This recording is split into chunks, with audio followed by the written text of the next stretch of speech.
Kelly. And I'm Kyle Thompson. And I'm Tina Sikka. And you're listening to General Intellect Unit. And as you can probably tell, we're actually joined by a guest today. We're joined by Tina Sikka, and she's going to talk to us about geoengineering and an intersectional analysis thereof. So, I guess why don't you introduce yourself to the braying crowd? Yeah, thanks. I'm Tina Sikka. I'm a lecturer at Newcastle University in the UK. Media Culture Heritage is sort of the school that I'm in, and I've been there for about a year, sort of looking at the study of geoengineering, the study of technology through the lens of gender and neoliberalism, and some work on class and race, different kinds of technology. So right now, looking at geoengineering. This is all stuff that we love, especially anything that's a critique of neoliberalism. So I was wondering if you could first just sort of give us an overview of what geoengineering is.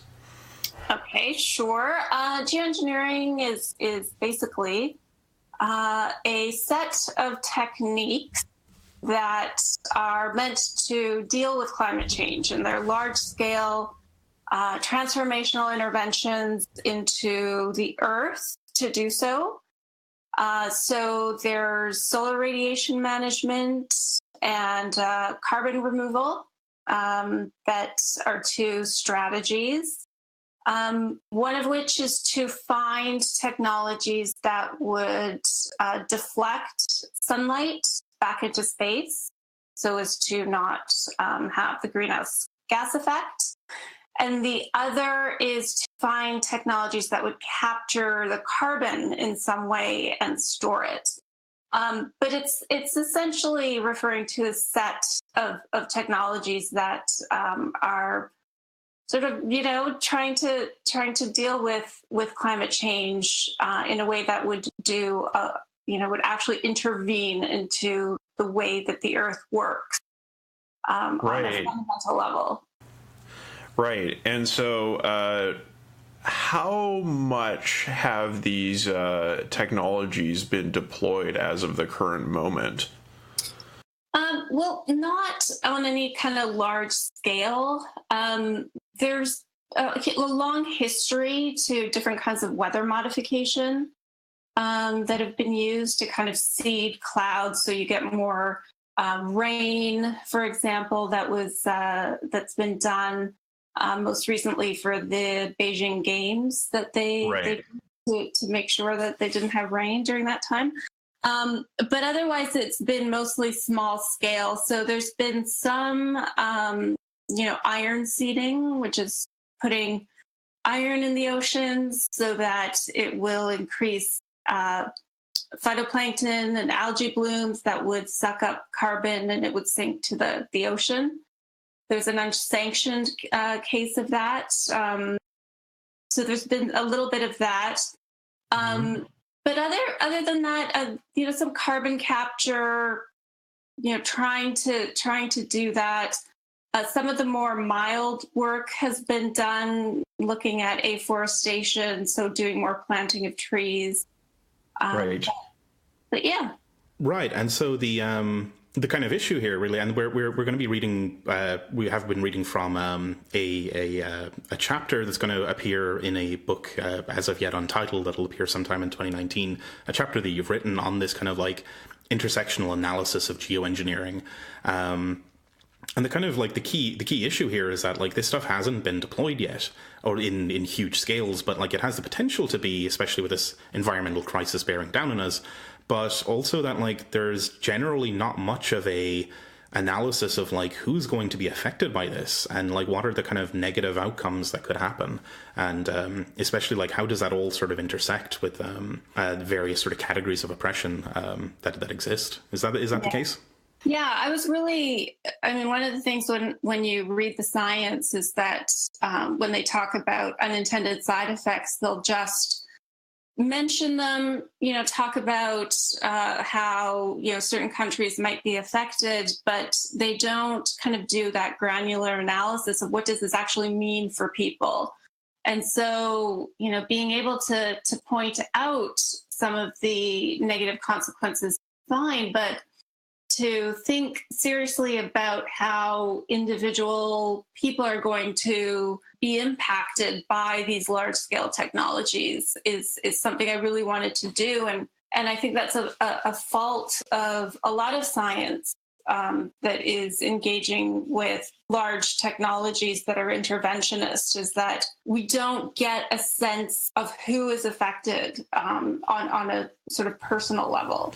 Yeah, that's certainly something we have seen in some of the episodes that we've done in the past with various sort of like planning and technological measures. So it was certainly a point of interest for me that you were concerned with this kind of individual level and how to analyze it.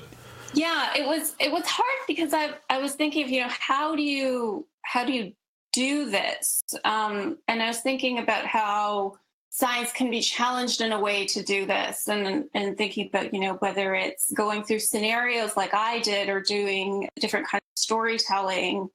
But the larger critique of science is something that I'm really interested in a way that allows you to kind of challenge the science and to think about the values that are built into the technologies in science as well, but not to fall into this, skepticism, not to say that, the climate change isn't real or anything like that, that you can't have scientific fact, but you can also have values built into the science.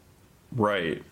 And that's absolutely a huge challenge that we're facing at the moment. Very interested to hear more about your approach. So you have taken this intersectional approach to the problem. And one of the angles that you use within that is gender approach and various approaches to feminism. So do you want to talk about how you sort of integrated those into your analysis of science and technology? Yeah. My approach to feminism, when I was looking at different feminist approaches to science, I was coming up a little unimpressed with just the way that a lot of the feminist approaches either fell into a very essentialized notion of gender. So it would, do a criticism of the technologies as being, either they would critique them on a liberal perspective, not enough women's voices in the science, or they would, critique it on a kind of that, you had to throw all of the technology out and start from scratch, or there would be a very essentializing use of women and femininity, and talking about how the innate values could be built into the technology. And so I kind of came to feminist empiricism more as a method to look at technologies in a way that was empirical, but also that integrated traditional feminist values, not feminine values, but feminist values. So feminist values around the practice of science that brought in the ethical, moral issues of justice that I thought were really important in the science, and to critique the technology based on that, and to really think about how, women's lives are conditioned, structured in very specific ways. And if we're going to say that these technologies are going to impact women, do a lot more than that. How, in what ways, based on what existing oppressions and gender relations and relations to race and class as well. Right. So I guess I'm kind of wondering here what the sort of core approach of this feminist empiricism is to looking at a problem like geoengineering. Well, what I would say for a feminist empiricist approach is to really look at integrating feminist virtues into the practice of science. the first virtue being that it is about empirical adequacy, that feminist science or a feminist approach to science can embrace empirical adequacy and sort of, just like the Thomas Kuhn kind of values of science, but that other values would be human interests and human needs, heterogeneous science, a very explicit acknowledgement of values that are built into science, that decisions are made when you do things like you put parameters and choose parameters for climate science. So really integrating a sense of justice and ethics into the practice of science as good science, not as, anything sort of more than that, but that it just happens to align with feminist principles. So would it be kind of fair to say that like the current way that sort of like system of knowledge in science is structured is currently very sort of masculine and sort of instrumentalist and like about the domination of nature and so on, and that like this is partially about like reconsidering all those kind of like perspectives and like what they're actually built on, and kind of introducing standpoints and perspectives that are like not of that kind of tradition, but are integrating more of the like feminist perspective or just like general human perspectives. Is that the case? I'm picking up right? Yeah, and doing a kind of unearthing of what are the values and principles and assumptions that the science is currently built on, and are those values racist, misogynistic, colonial, neocolonial?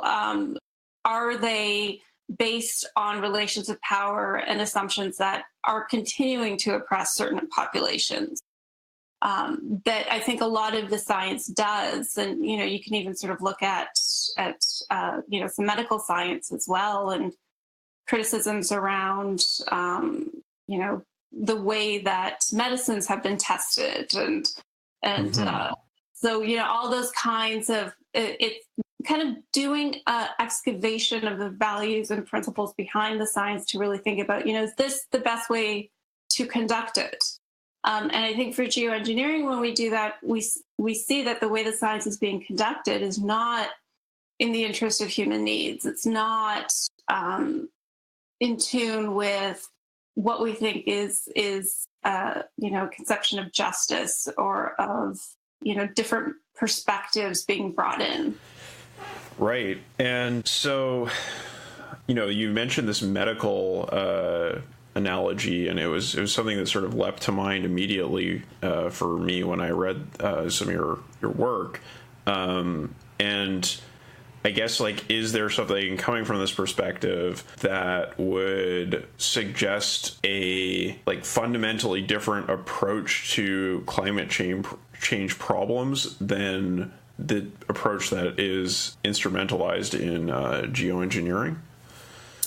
I think looking at the way the problem is articulated. So one of the things I always find with the way that climate change presents the science is that you always look and see global trends over local ones. And so there are these binaries that are built into the science, that you've got developed countries, developing countries, or the global north and global south. And you've got assumptions around the local and the global.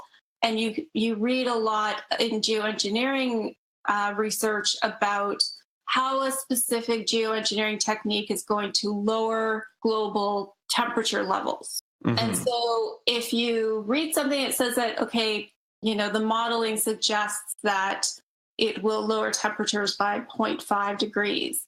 That sounds good, but then when you think about, in what regions, how is that going to work with, current sort of weather, just on a general level? If it changes slightly, is this going to impact a country's food supply?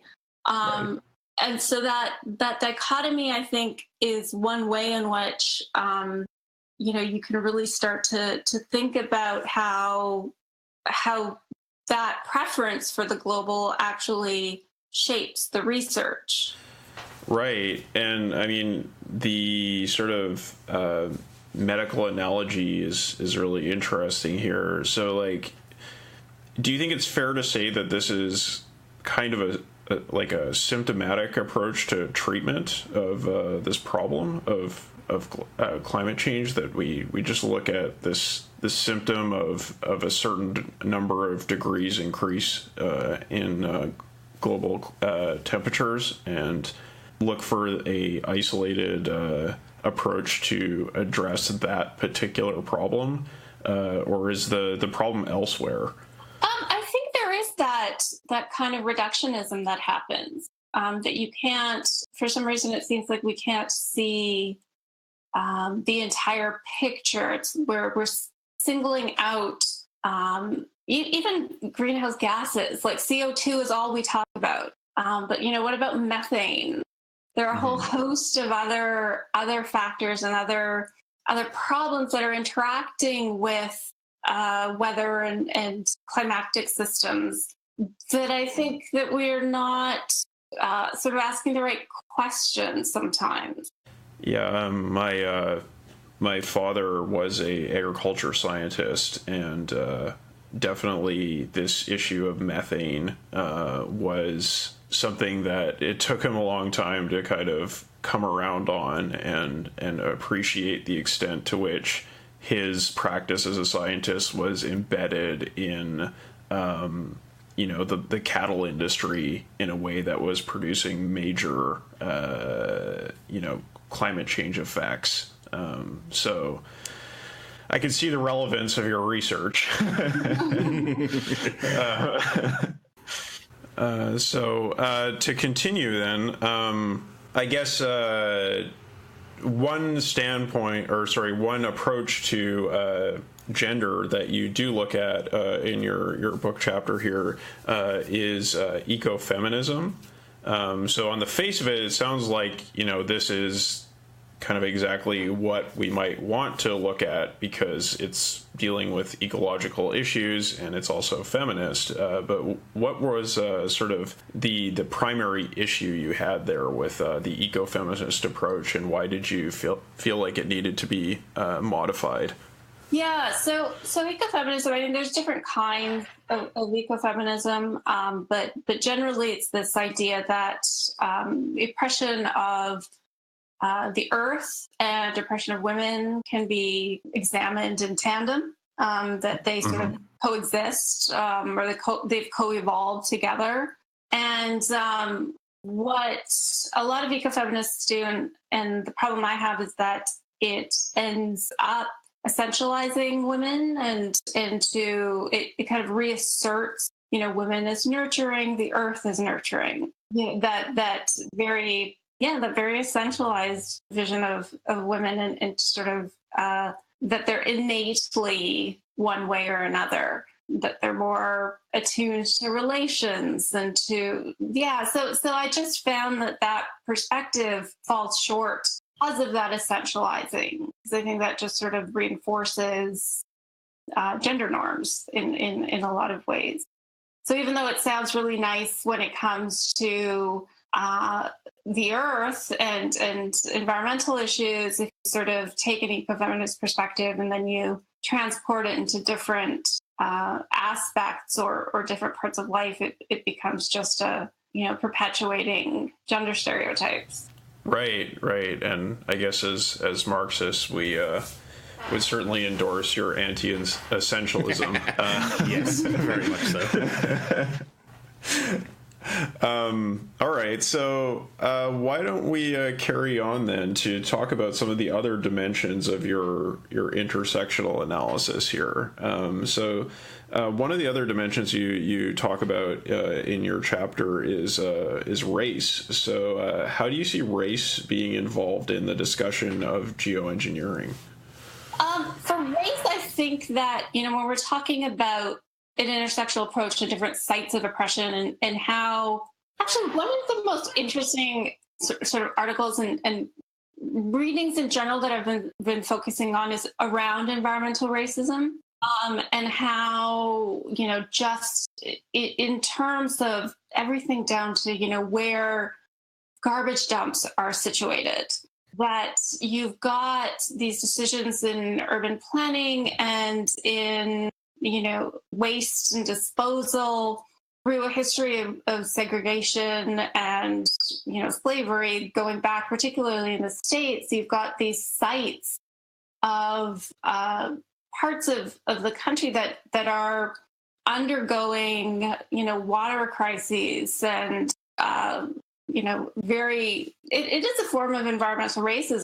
Trying to think about how I could import that model into examining what the consequences of geoengineering would look like. Because I bet you where those tests are going to happen are going to be in racialized communities. Right. And so that's just something that no one was really talking about. And I think it's just going to feed into an existing unequal system. Yeah, and I absolutely appreciated how you were talking here about really the way that race is materially embedded in our lived environment, and how decisions about where pollution or resource use is allocated is based on race, and it actually has a lived effect. So I thought that was a really useful remedy to sort of like overly liberal approaches to race. And you had a specific example in this chapter involving the Coast Salish, if I remember correctly. Is that right? The geoengineering test? Yes. Yeah.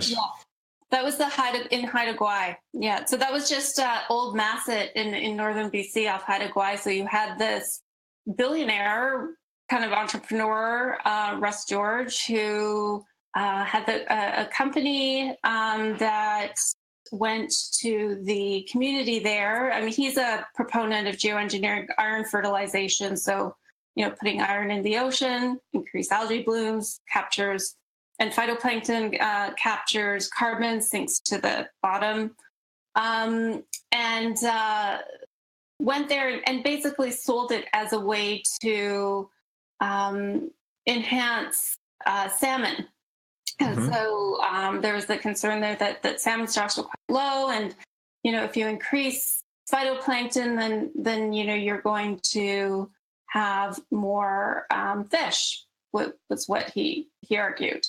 Right. And there's some modeling to suggest that, and so they were quite happy to go along with that, and what happened was that they did this test, and it's an unsanctioned test because there are laws, and the laws of the sea that say that you can't dump in the ocean. Right. And the Convention on Biological Diversity said that this was unacceptable, and created a rule saying you couldn't do it. But it was this, it was this company, and you could see this from the direction of this a neoliberal kind of structure of how this all unfolded, where they went up and said that we're going to help you with these salmon stocks, and we're also going to make it so that maybe you can sell some of the carbon offsets and make some money. And it really was just an undercover, to do this geoengineering. And Russ George has tried to do it off the Galapagos as well, which is just insane. And there was some sort of criminal investigation that didn't really go anywhere. But that's where it's going to be in these communities that are marginalized, where all of this is going to happen. So there's a bit of a theme developing here that as futuristic and crazy as geoengineering might seem, when we want to think about its effects, we actually have prior art, right? On how environmental sort of impacts and the impacts of the impact of synthetic stuff on the environments has already affected marginalized communities, people in precarious positions, and so on. It's which makes the absence of any of these considerations in the current science kind of more glaring. We already know how this stuff tends to affect people of color, right? It's already in our history. It's kind of weird that it's still omitted. Yeah, I found that really strange that it was just not discussed at all.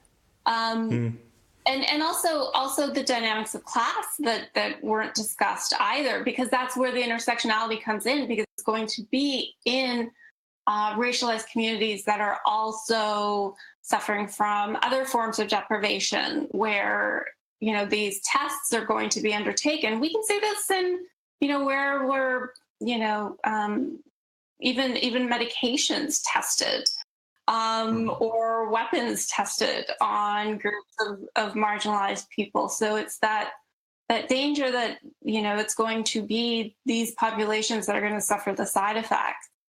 Right. And I mean, the class power dynamics here are obviously very significant, right? Because you find, like, really at the margins of society, these spaces in which, you know, wealthy capitalists are able to engage in sort of pet projects of experimentation, because this is at the margins, and because they can bring the power that they have within the center of society as capital to bear. Mm-hmm. And it's Richard Branson and Bill Gates, you know, Yep.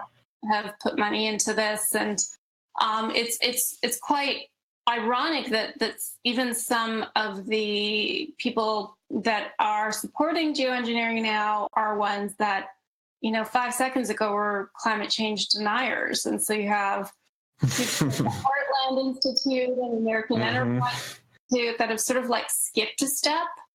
You know, they've just gone straight to geoengineering. Well, it's almost as if they're utterly spineless morons who don't actually have a position. Yeah. They just glom onto anything that's presented to them. Yeah, and it just seems like you know, that kind of economic bubble effect of the technology. You know, let's just funnel all our money into these. It's, you know, the very beginnings of that techno bubble, that, you know, you've got these companies that are all, you know, getting together to create these technologies. I mean, some of which are more benign, like afforestation, but even afforestation, if, you know, you have to plant the trees somewhere. So whose land are you going to be using? And is it agricultural land? And so it's, you know, these questions come up either way, but the funding of it, I think, is a real problem, because you've got, it's not like publicly funded science anymore. It's these ad hoc groups that are doing a lot of the research and funded by billionaires. Yeah. Right. And that's sort of the general direction that you might say this kind of greenfield science seems to be taking, or at least, you know, when it comes to big pressing social issues, there's usually some capitalist foundation behind whatever new direction it's going. Yeah, and looking at what the American Enterprise Institute and Heritage and you know, these think tanks that are behind it, and now you're starting to get, you know, a lot of the more respected organizations, even Royal Society, that have, I mean, they're very tepid support. It's sort of, you know, go very carefully. Even a lot of the scientists that are behind doing more research say that it's a terrible idea that we have to try, kind of, you know, that they, Right. They're not like pro, let's forget about, you know, emissions targets and Paris and all of that, but they, even, I still have a problem, even if it's, you know, saying that we need it, but it's going to be terrible. I mean, it's still moral hazard. It poses that moral hazard. We're not going to engage in any other mitigation. Right. And so can you kind of speak to that point, that this is, you know, in a sense, a dangerous approach, because using geoengineering may sort of crowd out other approaches to dealing with climate change?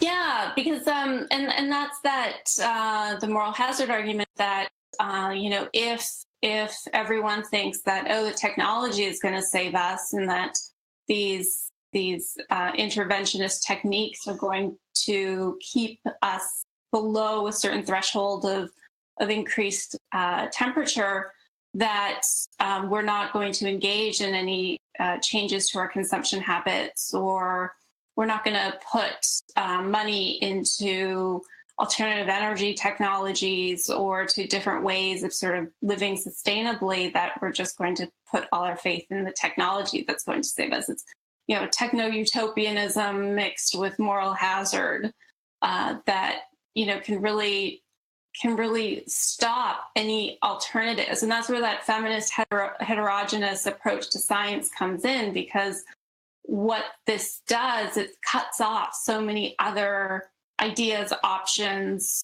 And I think that you do get a sense of technological inertia also, that once you start going down a certain path, you get that path dependency where you just keep on, so much money has gone into it, it becomes almost self-fulfilling. Well, it's a sunk cost, right? Like we built the huge sky cannon. Like we can't just leave it sitting there.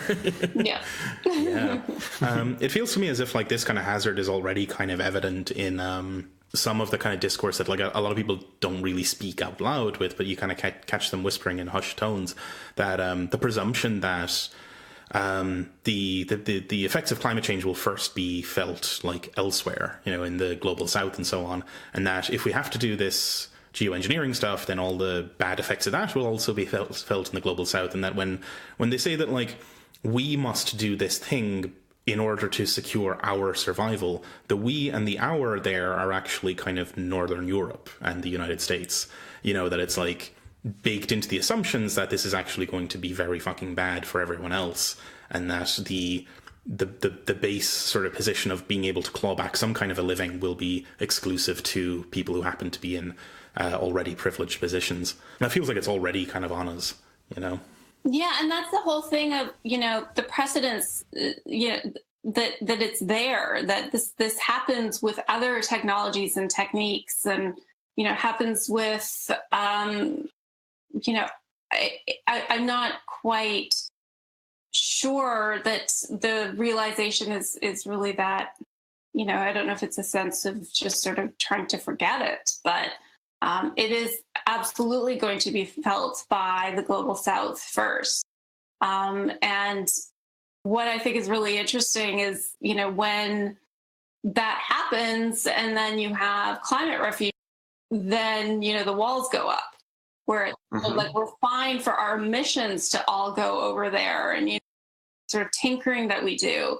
But when it comes to dealing with what we started in the first place, any drawbacks of the technology, then we're not willing to sort of deal with helping people. Well, I think it's recently this perspective has been pretty succinctly expressed in a perhaps somewhat veiled way by Prince William, when he said there's too many people in the world, right? This seems to be a pretty ominous statement on his part. Yeah, it just I find that some of the ways in which the problem is articulated by different people in places of privilege is just a massive problem, where it puts a lot of the responsibility and the blame on other populations as well. And I think that overpopulation is one of those arguments that I go back to, and I sort of shake my head a little bit, just because issues around consumption and resources and production are really significant, and those aren't considered at all in any of these analyses.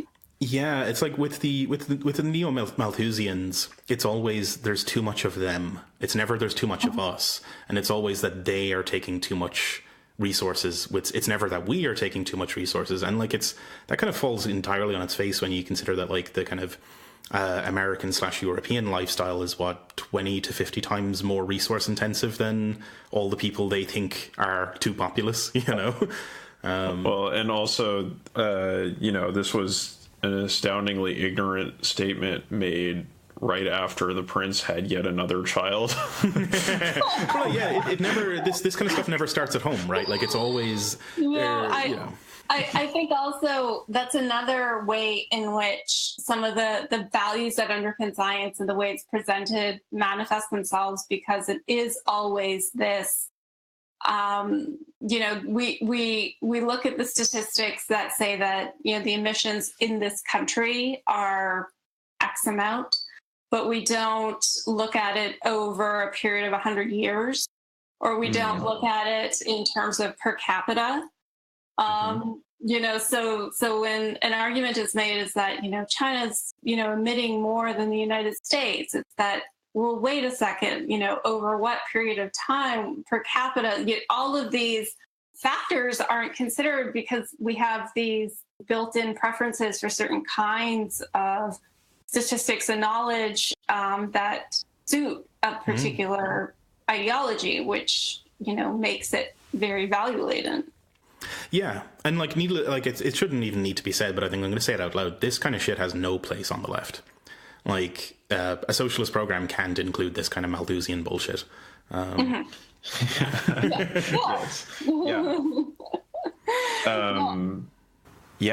right. So I think this is a good place to sort of segue into your case study here that you close out this chapter with, that tries to bring together these different perspectives into one kind of analysis.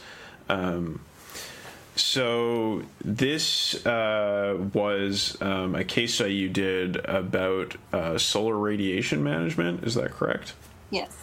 Yeah, it was stratospheric sulfate geoengineering. So the one where you would put particulates into the stratosphere, to mimic the cooling effects of volcanoes. So usually after there's a volcanic eruption, there's a decrease in temperature over a wide area. And this would be putting sulfate particulates to mimic that cooling effect. Right. And so what kind of risks or problems does this sort of approach present? Because when you put it that way, it sounds like, oh, okay, well, it's not a greenhouse gas and it's going to reduce temperatures. So where's the problem? Yeah, the two big problems are the effects it would have on the ozone. So that was a major. Actually, I'll give three. The effects that it would have on the ozone, where modeling and past.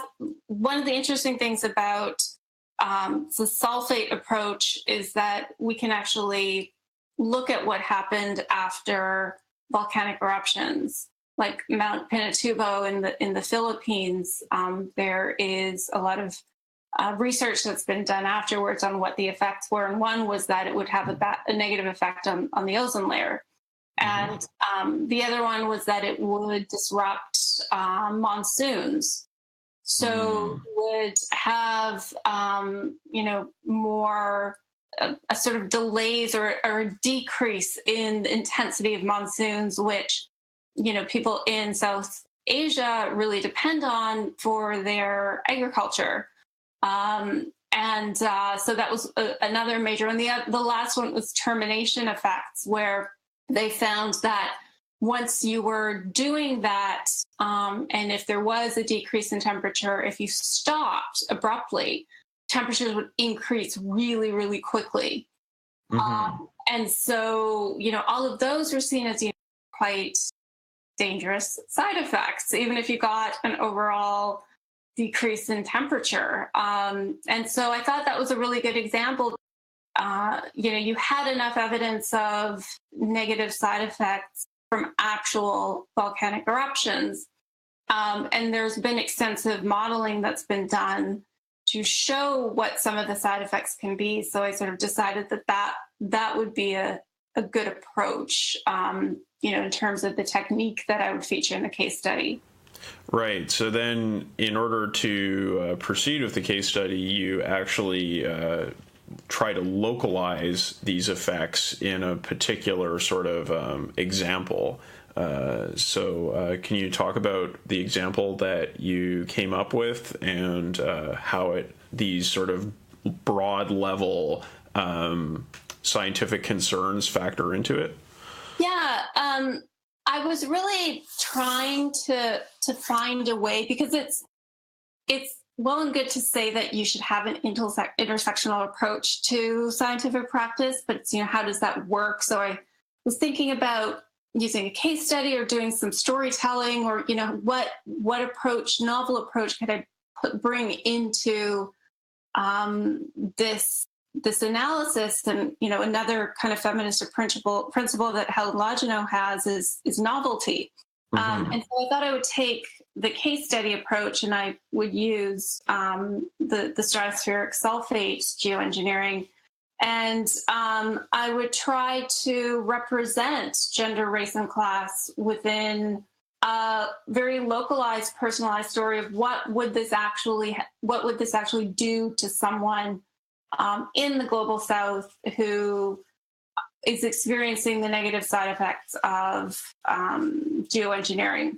And so I took this, woman who is from a lower caste, and so some of the caste and race dynamics could be captured, who is poor, who lives in an agricultural province of Uttar Pradesh in India, whose the monsoon season's been disrupted because of this sulfate geoengineering. And, what would this mean for this particular person, given all of the aspects of oppression and of deprivation that they face already, compounded by geoengineering? So what would that sort of look like? And so I sort of went through all of the experiences of gender that individual would have, this fictitious woman. Kind of talked a little bit about access to resources and just overall gender discrimination and power dynamics within the family and the care work that would have to be done, and then issues of caste and issues of poverty as well, and danger of violence, and all of these sort of things, to really say that these are actually people that are going to experience these consequences, to give more of a human face to the science. Right, and this is a sort of like compounding problems just getting kind of recursively worse, right? That like this person is like, because they're poor, they're already exposed to disproportionately to the kind of effects of these sorts of outcomes. Because they're a woman, they're also like have a disproportionate burden of care to the other members of the family. They're in total like more likely to then end up having to kind of go like migrate to kind of escape this kind of catastrophe, which opens them up to more and more dangers. And it's like, yeah, this when it is seen through this kind of lens, we see that not only does this have like potentially disastrous impacts on people, but like particularly on people who are already vulnerable, and then the disaster makes them even more vulnerable in this kind of recursive horror, I really liked this analysis. Yeah, it was sort of running through it in these different ways, because you can also, bring in the environmental racism into it. You can touch on issues for caste. I thought it was really sort of interesting, because there are elements of caste too, where, caste, one of the dynamics is that your work, what you do for a living is basically supposed to be what you are born with. In the cities, it's not as much of an issue, but, in Uttar Pradesh, it's still quite pronounced. And so it's not like you can get up, move your family, and get a job in a different place, because sometimes, your last name is going to give away that you're from a certain caste, and this is the work that you're supposed to be doing. So it's really giving up a sense of identity, of place, and just putting deprivation on top of deprivation that is really a problem. Yeah, and I kind of like, I think there was one particular part in this, in your writing here, where it's like, not only are they the most likely to be displaced, but they're also the least likely to receive aid. You know, like that, it's not only that we're going to have like the worst time of it in the first place, but that like they'll be at the bottom of the list for receiving any kind of rehousing or assistance. Yeah, and then the rehousing, looking at the way that disasters are dealt with, and then you're going to bring in the whole, the humanitarian industrial complex. There are problems with that as well, and the politicization of aid and how aid can sort of wax and wane with where the world's attention is. That all of this, is something that is just, it seems like the science is entirely divorced from it.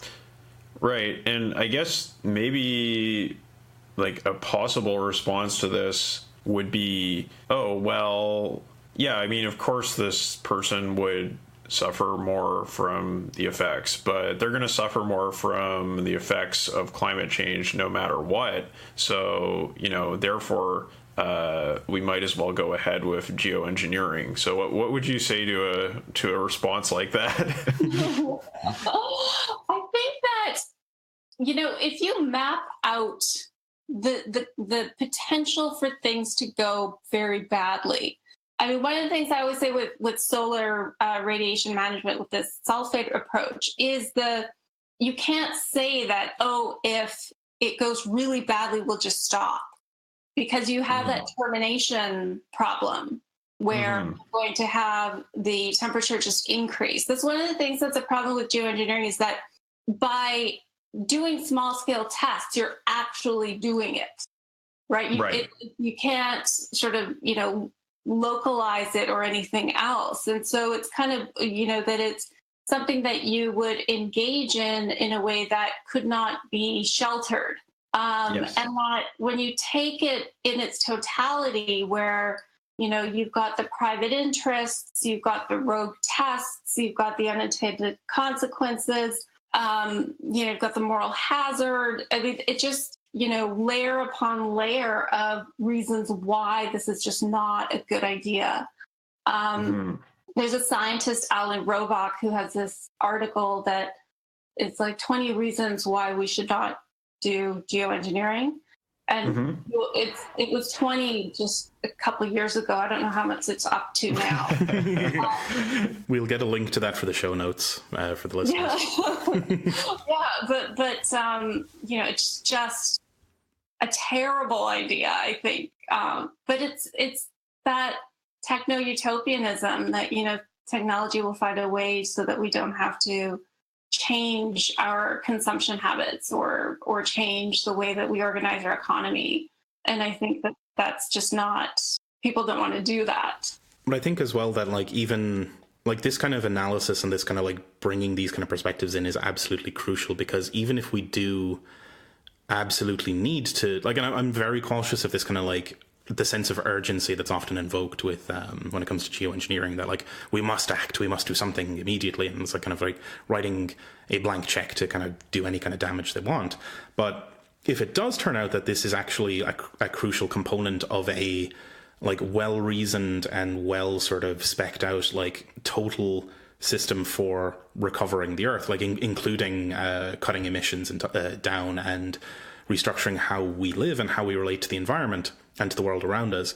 Even if geoengineering is a part of that, then all of this stuff must be considered.